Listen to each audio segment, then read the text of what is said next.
আবার কও। ইন হুয়া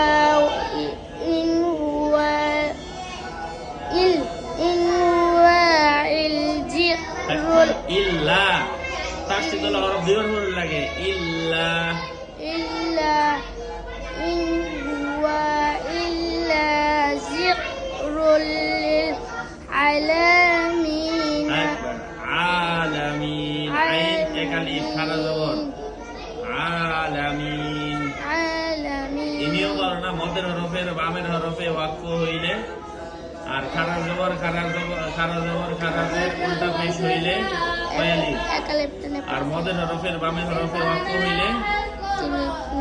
হ্যাঁ তাহলে আলামিন